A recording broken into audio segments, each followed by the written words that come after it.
lagi di Super Book Kids Club bersama Kananda. Tapi hari ini Kananda nggak sendirian loh. Kananda bersama dengan adik-adik dari gereja Fajar Clara.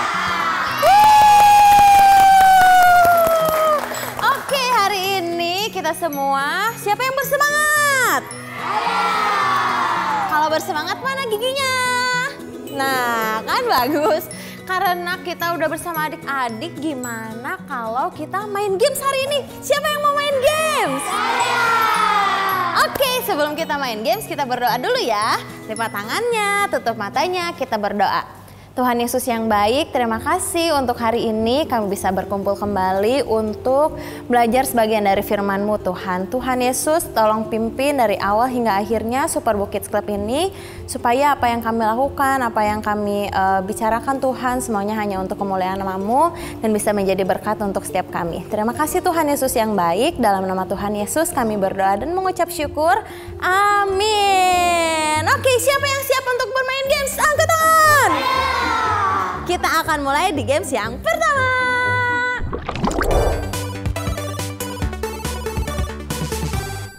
Oke, sekarang kita akan mulai games yang pertama. Jadi gamesnya yang pertama adalah kita akan memasukkan bola pingpong ini kepada teman-teman yang sudah memakai gelas di bagian tubuhnya. Jadi nanti tugas kalian adalah masing-masing memegang berapa bola? 3. Nah, satu orang punya 3 kesempatan untuk memasukkan bola ini ke gelas plastik. Contoh ya, aku ceritanya ke sini. Nah, 1, 2, 3. Masuk nggak ya? Wah, gitu. Waktu kalian cuman 2 menit. Oke? Semuanya siap? Siap! Oke, kita mulai ya. Teman-teman yang nggak main, semangatin kelompoknya ya. 3, 2, 1, mulai.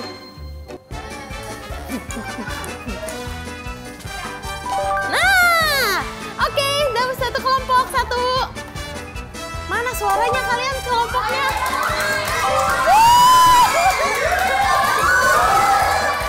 Lanjut, lanjut, lanjut. Boleh ambil bolanya yang jatuh, ambil bolanya. Ambil 3, satu orang ambil 3. Kamu lihat yang ini, kamu jatuh. Kamu lihat yang ini jatuh barusan. Lagi. Masih ada waktu 1 menit. Kamu mundur. Kamu maju banget. Nah. Lagi. Mana semangatnya?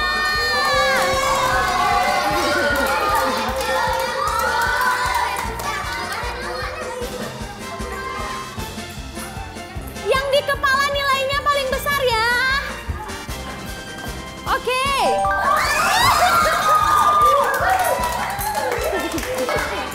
Munduran.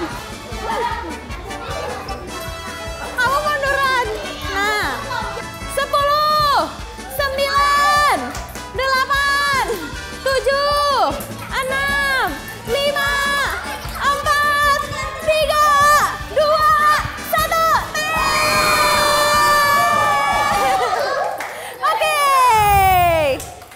Oke, semuanya berkumpul sini. Sini kamu mendekat. Mendekat sini. Muter balik. Nah. Kita ambil dulu ya bolanya. 1, 2, 3, 4, 5. Yang di tangan ada kaki. Tangan ada kaki. Yang di tangan kaki ada 5. Terus yang di kepala ada 2. Ingetin ya kalian, yang di kaki ada 5. Di kepala ada 2. Oke, sekarang kelompok yang lain. 1, 2, 3, 4, 5, 6. Kelompok 2 ada 6.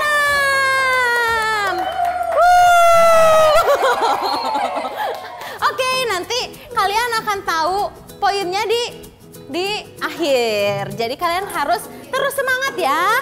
Oke, semuanya. Nah, sekarang siapa yang mau melanjut ke game selanjutnya? kita maju ke games yang kedua.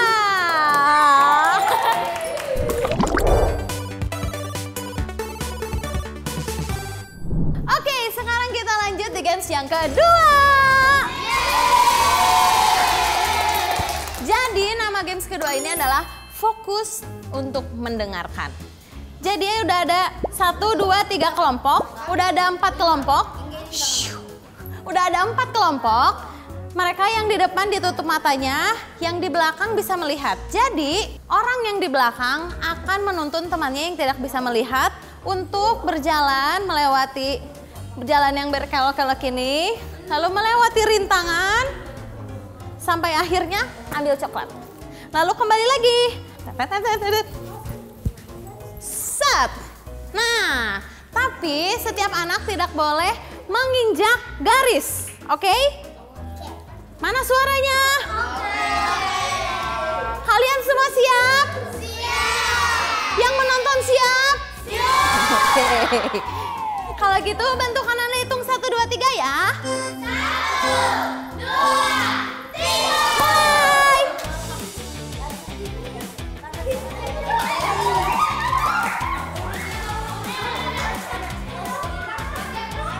Ya, injak muter.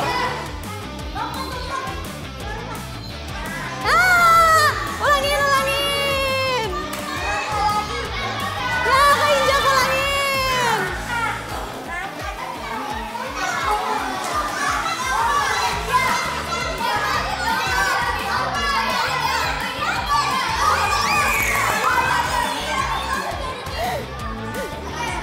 Muter.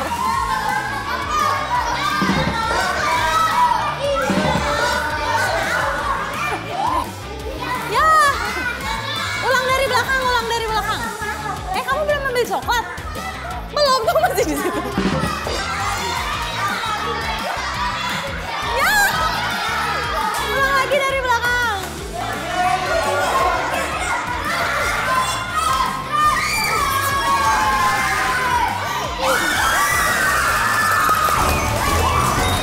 Lagi, udah. Lagi. Lurus.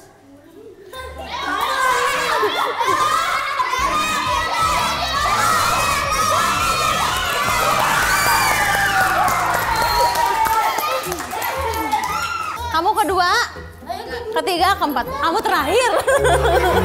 Jadi juara satunya adalah Sinta.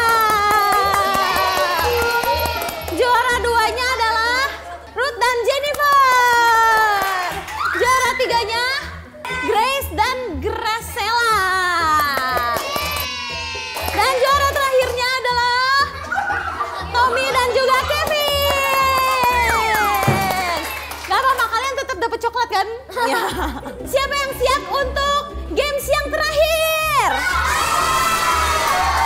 Kalau gitu, kita akan lanjut ke games yang ketiga. Oke, sekarang kita akan lanjut ke games yang ketiga.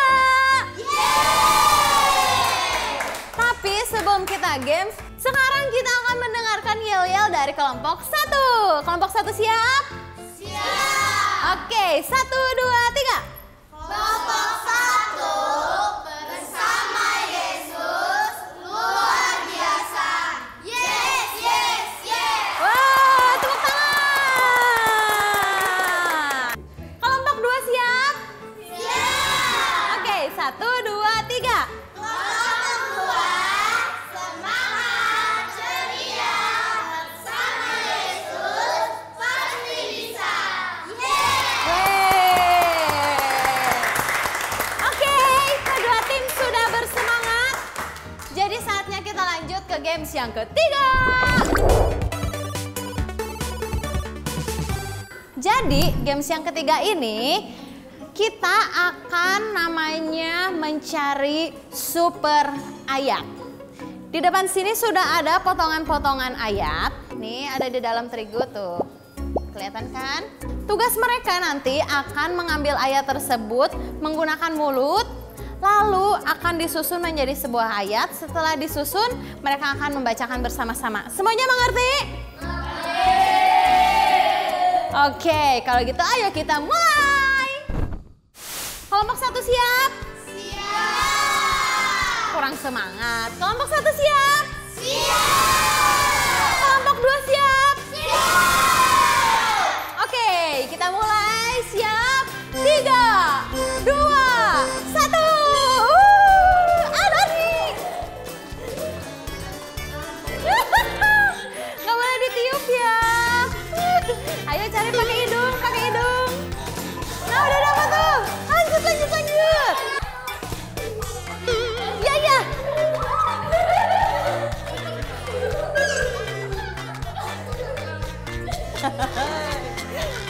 Lanjut, lanjut, lanjut.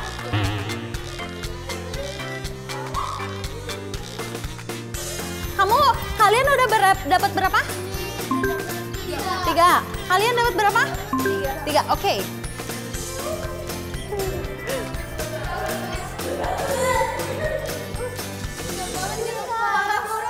Jangan nangis.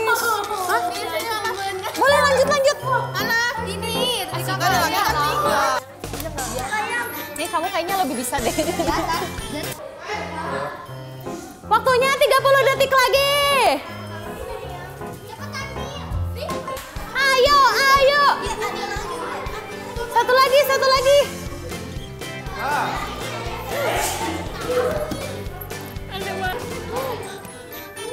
Oh, itu tuh. Udah. Bacain bersama-sama.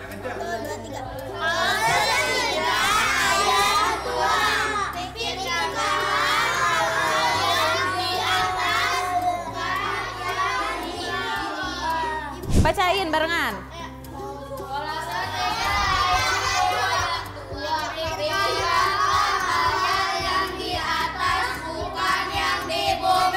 Oke, dua-duanya sudah ketemu, tepuk tangan.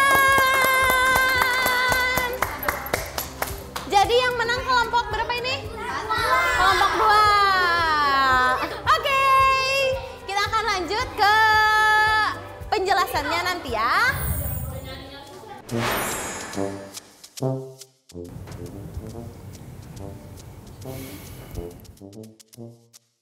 Pak, sekarang kan hari libur. Masa kita di rumah doang sih nggak jalan-jalan? Iya, teman aku pada ke pantai, ke tempat main. Masa kita di rumah doang? Maaf ya sayang ya. Papa sama Mama liburan ini nggak bisa ngajak kalian jalan-jalan ya. Mama punya sesuatu loh yang seru. Besok kita lakuin ya. Apa tuh, Mah? Tenang aja, Mama jamin pasti seru. Oke.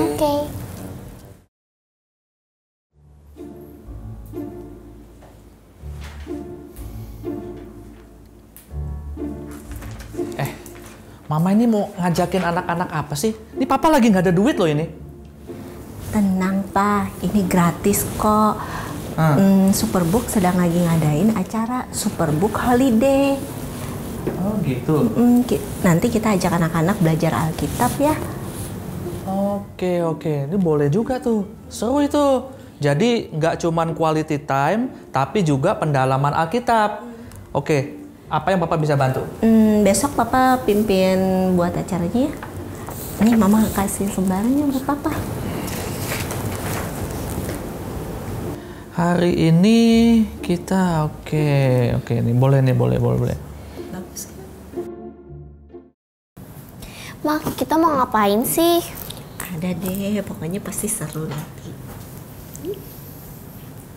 Jadi, saat ini kita akan belajar tentang firman Tuhan yang berkata bahwa hormatilah ayahmu dan ibumu supaya lanjut usiamu di tanah yang diberikan Tuhan Allahmu kepadamu. Mau tanya nih Papa nih, kalian tahu menghormati itu sebetulnya apa? Mendengarkan ketika papa mama lagi berbicara. Oke, kamu? Memberi hormat. Sebetulnya sih memang jawabannya tepat. Menghormati adalah menghargai orang lain dengan berperilaku baik dan sopan. Ya, jadi paham ya. Nah, salah satu bentuk menghormati papa mama adalah taat. Nah, kalian mau tahu taat seperti apa yang firman Tuhan maksudkan? Nah, yuk kita lihat videonya supaya lebih tahu. Shalom adik-adik semua, Kananda di sini. Semuanya siap untuk belajar hari ini? Oke, jadi hari ini Kananda mau kasih tahu tentang sebuah nilai yang sangat penting di dalam hidup kita, yaitu menghormati orang tua. Pertama-tama, apa sih menghormati itu? Menghormati berarti kita menghargai kehadiran, peran, dan nasihat dari orang tua kita. Mereka adalah orang yang telah melahirkan kita, merawat kita, dan memberikan kasih sayang yang tidak terbatas. Menghormati orang tua berarti kita harus mendengarkan mereka dengan seksama, menghargai setiap perkataan dan perintah yang mereka berikan. Ketika kita taat kepada orang tua, kita harus melakukannya dengan penuh sukacita. Kita tidak boleh melakukannya dengan bersungut-sungut atau mengeluh ke belakang. Mengapa kita harus melakukannya dengan penuh sukacita? Itu karena setiap tindakan kita yang taat kepada orang tua juga merupakan bentuk penghormatan kita kepada Tuhan. Firman Tuhan dalam Kolose 3 ayat 23 mengingatkan kita untuk melakukan segala sesuatu dengan sepenuh hati, seolah-olah untuk Tuhan. Siapa yang mau berjanji untuk selalu berusaha menjadi anak yang taat dan menghormati orang tua dengan sukacita? Jadi dari video ini, jika kita belajar dari video tadi, kita tahu bahwa menghormati orang tua itu nggak hanya taat kepada mereka saja, betul? Namun juga mesti melakukannya dengan penuh kasih sayang. Maksudnya ketika kita taat, kita tidak boleh melakukannya sambil bersungut-sungut. Paham? Apalagi ngedumel di belakang. Nah, ketaatan itu yang dimaksud mesti kita lakukan dengan sukacita. Sama seperti ketika kita mentaati firman Tuhan. Ya, paham sampai di sini ya? Seperti dalam Kolose pasal 3 ayat 23 yang mengingatkan kita untuk melakukan segala sesuatu sama seperti kehendak Tuhan. Sekarang Mama mau tanya nih, menurut kalian apa itu menghormati orang tua? Kalau papa mama lagi berbicara, kita nggak boleh ngebantah. Menaati papa dan mama. Terus menurut kalian tindakan apa yang ingin kalian lakukan untuk menghormati orang tua? A. Menaati perintah mama papa. B.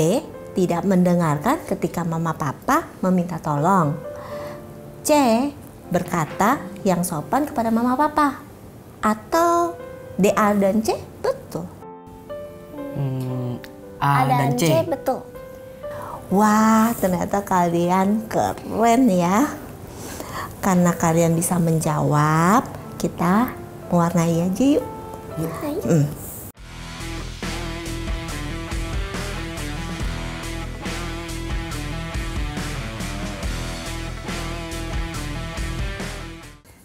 Gimana? Asik nggak? Asik banget, Pak. Senang banget bisa belajar Alkitabnya.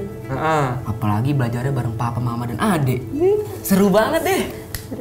Iya, aku juga. Apalagi ada mewarnai. Seru banget bisa mewarnai bareng papa dan mama. Besok kita apa lagi, Pak? Rahasia dong. Udah, mendingan kita doa dulu. Yuk.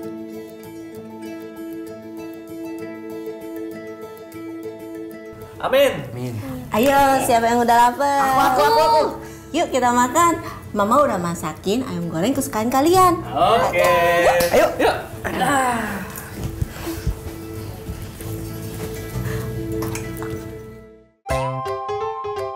Halo Papa dan Mama. Sebentar lagi anak-anak liburan sekolah nih. Bingung, apa yang harus kita lakukan untuk menghabiskan waktu bersama mereka? Tenang, Superbook punya jawabannya, yaitu Superbook Holiday. Jadi Superbook Holiday adalah rangkaian acara yang bisa dilakukan oleh papa, mama, dan juga anak-anak di rumah. Dan tenang, materinya gratis loh. Untuk papa mama yang mau mendapatkan materinya bisa langsung hubungi nomor di bawah ini ya. Selamat menghabiskan waktu bersama anak-anak di Superbook Holiday. Oke, semuanya masih semangat hari ini? Ada yang bilang semangat, ada yang bilang masih. Gak apa-apa lah ya, yang penting kalian semuanya masih semangat, oke? Oke. Nah, tadi kan kita ada bermain berapa games? 3 games. Games yang pertama, coba apa yang kalian dapatkan dari games yang pertama? Apa ya tadi games pertama ya? Kenapa? Melempar bola ke? Ke gelas. Terus apa coba yang kira-kira kalian bisa pelajari dari games yang pertama? Fokus, apa? Kerjasama. Terus tadi games yang kedua apa? Ya. Apa yang bisa dipelajari dari games yang kedua? Kerjasama. Terus mendengar, fokus mendengar. Apalagi? Tenang, benar. Soalnya kamu nggak bisa tenang ya. Oke, terus tadi games yang ketiga apa? Tepung, menemukan ayat. Nah, dari semua games itu, tadi yang pertama kita belajar untuk fokus. Fokus ke gelas plastik supaya bisa masuk tuh bolanya. Terus yang kedua, fokus mendengarkan. Nah, jadi dari semua games ini sebenarnya kita mau belajar untuk fokus. Kita harus fokus sama siapa sih? Inti dari hidup kita harus fokus sama Tuhan. Kenapa kita harus fokus sama Tuhan dan bagaimana caranya kita bisa fokus sama Tuhan?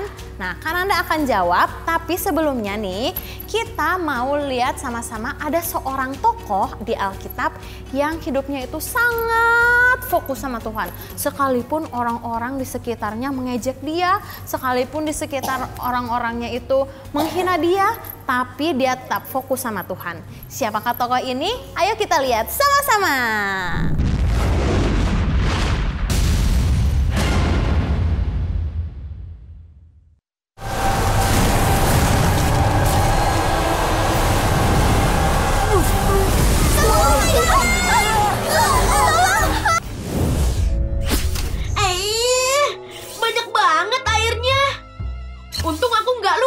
Bawa pembersih karat. Apalagi ya yang bisa kita pelajari tentang Nuh dan Bahtera? Hai, aku Joy. Senang sekali bertemu dengan orang benar seperti Nuh. Kisah Nuh terjadi di lembah Tigris dan Efrat. Lihat, aku akan menutupi bumi dengan air yang akan memusnahkan makhluk hidup yang bernafas. Segalanya di bumi akan musnah. Hujan turun selama 40 hari 40 malam selama air bah. Dan lebih dari 1 tahun lamanya hujan turun sampai Nuh dan keluarganya bisa keluar dari Bahtera. Bahtera Allah pasti sangat kuat untuk melindungi mereka selama itu. Bangunlah Bahtera dari kayu gofir. Dalam bahasa Ibrani kuno, Allah meminta Nuh untuk membangun Bahtera dengan kayu gofir. Banyak penerjemah percaya kalau yang Allah maksud adalah kayu cemara. Kayu yang ringan, kuat, dan mudah diberi lapisan tahan air. Dan lapisi dengan anti air di dalam dan luarnya. Dindingnya dilapisi oleh perekat kayu atau ter, agar kayunya tahan air. Melapisi ter adalah hal umum dan masih digunakan dalam pembuatan kapal kayu saat ini.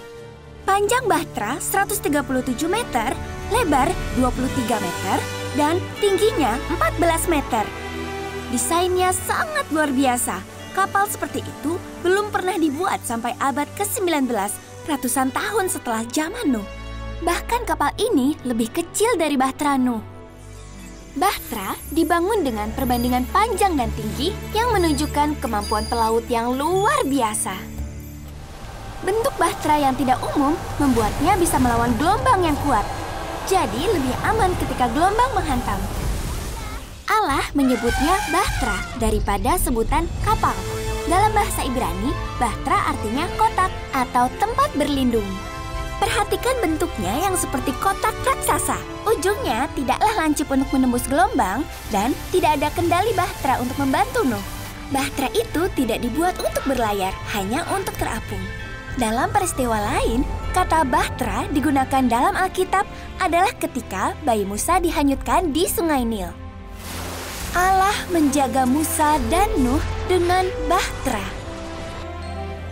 Persis 5 bulan semenjak air bah dimulai, Bahtera itu pun berhenti di pegunungan Ararat. Gunung Ararat letaknya di utara Mesopotamia di negara Turki. Setelah lama di dalam bahtera bersama hewan-hewan, akhirnya kami bisa melihat daratan. Mari kita uji apa yang kalian tahu tentang Nuh dan bahteranya. Selain Nuh dan istrinya, siapa lagi yang selamat di dalam bahtera? A. Pemimpin kota. B. Keponakan Nuh. C. Teman baik Nuh. Atau D. Anak dan menantunya. Jawaban yang benar adalah D. Anak dan menantunya. Kamu harus masuk ke dalam bahtera. Kamu, anak-anakmu, istrimu, dan istri anak-anakmu. Ketika Allah melihat kejahatan manusia, Dia memutuskan menghancurkan semua makhluk hidup di bumi. Tapi, Nuh adalah orang adil benar yang dicari Allah. Hanya Nuh dan keluarganya lah yang selamat. Allah mengirim banjir bukan karena Dia marah, tapi karena Allah berduka, sedih, dan hatinya dipenuhi dengan rasa sakit. Pertanyaan selanjutnya, setelah hujan berhenti, Nuh melepaskan 2 hewan untuk melihat apakah daratan sudah kering. Hewan apa yang Nuh lepaskan? A. 2 ekor penguin. B. Berang-berang dan kucing. C. Gagak dan merpati. Atau D. Gajah dan tikus. Jawaban yang benar adalah C. Gagak dan merpati. Pertama, Nuh melepaskan gagak. Setelahnya, dia melepaskan merpati. Karena merpati tidak bisa menemukan tanah kering, merpati kembali ke bahtera. 1 minggu kemudian, Nuh melepaskan merpati lagi. Kali ini, merpatinya kembali membawa daun zaitun, tanda kalau daratan sudah kering dan kembali mekar. Allah memegang janjinya pada Nuh, mengantar Nuh dan keluarganya sampai ke dataran kering. Cukup pertanyaan hari ini. Sekarang mari kita lihat lagi apa yang bisa kita pelajari dari Nuh dan bahtera. Perjalanan dan perjanjian Nuh dengan Allah merupakan suatu inspirasi. Kisahnya dirayakan dengan berbagai cara selama ratusan tahun. Banjir itu dilukiskan dalam catatan Raja Sumeria. Sumer adalah perkampungan kuno di Mesopotamia. Orang Sumeria dikenal sebagai yang menciptakan bentuk tulisan tertua di dunia. Catatan Raja Sumeria menunjukkan nama dan tahun dari para pemimpin Sumeria. Ada 14 salinan dari catatan ini. Catatan Raja Sumeria ini adalah yang paling lengkap. Memiliki 4 sisi dengan 2 kolom di setiap sisinya. Catatan sejarah itu menceritakan tentang banjir besar yang menyelimuti seluruh daratan. Antropolog dan ilmuwan yang mempelajari budaya manusia menceritakan kalau ada bukti kuat tentang banjir besar yang ditemukan di berbagai budaya. Kisah-kisah itu menceritakan air bah yang memusnahkan umat manusia dan hanya menyisakan beberapa orang. Ada lebih dari 500 cerita kuno tentang air bah yang ditemukan di banyak budaya, mulai dari Mesir, Australia, Yunani, dan Meksiko. Semua cerita dari benua-benua itu menunjuk pada banjir yang mengguncang dunia dan diingat dalam banyak sejarah budaya. Nuh dan keluarganya akan menceritakan kisah tentang air bah ini pada keturunannya. Setiap budaya menceritakan dengan caranya yang cocok dengan budaya mereka. Namun, ada satu hal yang penting dan unik dalam kisah Nuh, keberadaan dan janji Allah. Dan seluruh bumi, maka aku akan mengingat perjanjian antara aku dan engkau dan setiap makhluk yang hidup. Air tidak akan lagi membanjiri bumi untuk memusnahkan segala yang hidup. Allah melihat kejahatan manusia dan Dia berduka. Bagaimanapun, Nuh adalah orang adil benar yang berjalan dengan Allah. Melalui imannya kepada Allah, Nuh membangun bahtera. Dan dengan anugerah Allah, Nuh dan keluarganya selamat, juga semua hewan-hewan di dunia. Super ayat kita hari ini dari Ibrani 11 ayat 6. Tetapi tanpa iman tidak mungkin orang berkenan kepada Allah. Sebab barang siapa berpaling kepada Allah, ia harus percaya bahwa Allah ada dan bahwa Allah memberi upah kepada orang-orang yang sungguh-sungguh mencari Dia. Cukup petualangan untuk hari ini. Ingat, kita hidup untuk menyenangkan hati Tuhan. Jadi, tokoh tersebut adalah Nuh itu fokus sama Tuhan. Ketika Nuh disuruh sama Tuhan untuk membuat apa? Membuat bahtera, dia kan membangunnya itu di sebuah gunung. Terus diketawain sama orang-orang, ya kenapa membangun bahtera di atas gunung? Terus apakah dia, iya ya kenapa aku disuruh Tuhan malah membangun bahtera di atas gunung? Kan harusnya kalau bahtera dibangunnya di mana? Di laut, di pantai kan? Ini kenapa di atas gunung ya? Ya gimana ya, aku takutnya, aku beneran gak ya dengerin suara Tuhan? Aku harus dengerin orang-orang atau harus dengerin Tuhan ya? Tapi apa yang dilakukan? Dia tetap fokus sama Tuhan. Fokus sama Tuhan, fokus sama perintah yang sudah Tuhan berikan.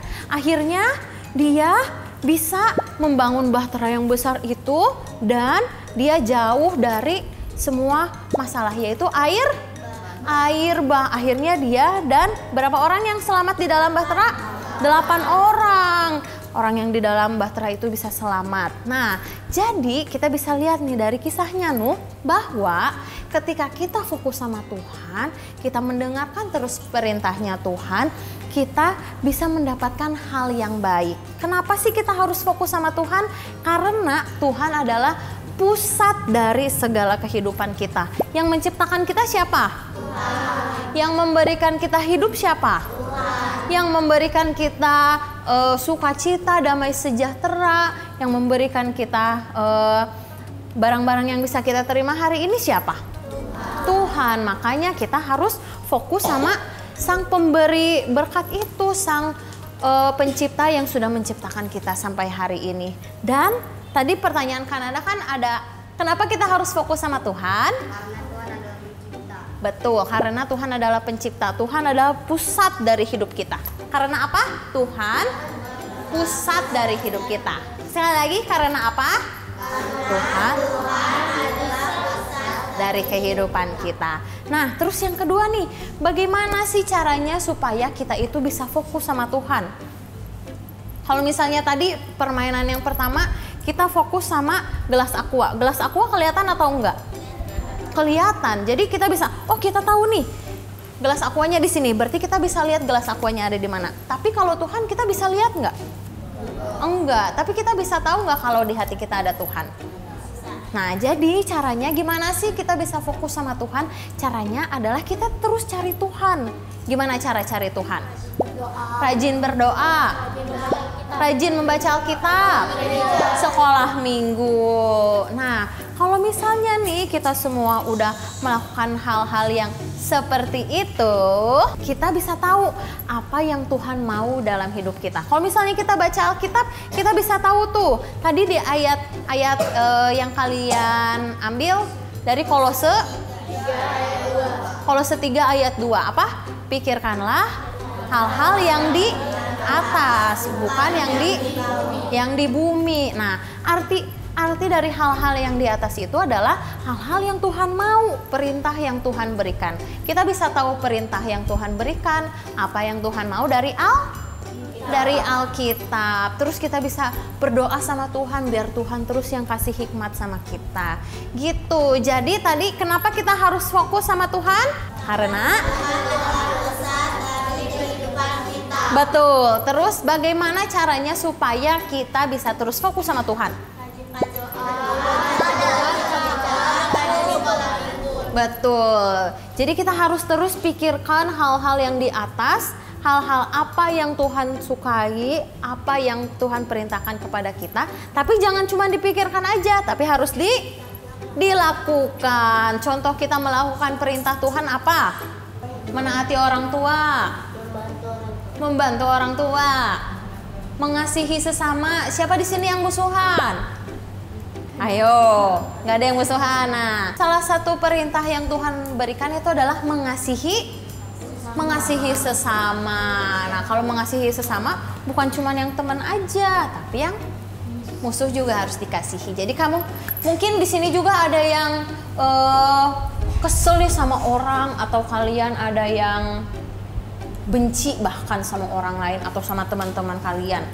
Kalau misalnya hati kita nih fokus sama Tuhan, pasti Tuhan akan kasih kekuatan sama kita supaya kita itu bisa memaafkan mereka. Karena Tuhan udah ngasih perintah untuk mengasihi dan memaafkan orang lain. Jadi kita harus fokus nih sama Tuhan supaya Tuhan yang kasih kekuatan supaya kita bisa memaafkan. Oke? Jadi siapa yang hari ini mau fokus sama Tuhan dan melakukan setiap perintah Tuhan? Angkat tangan. Ya, kurang semangat. Siapa yang hari ini mau fokus sama Tuhan dan melakukan setiap perintah Tuhan? Angkat tangan. Gitu dong, tepuk tangan buat kalian. Siapa yang hari ini bersuka cita? Siapa yang mau main games lagi?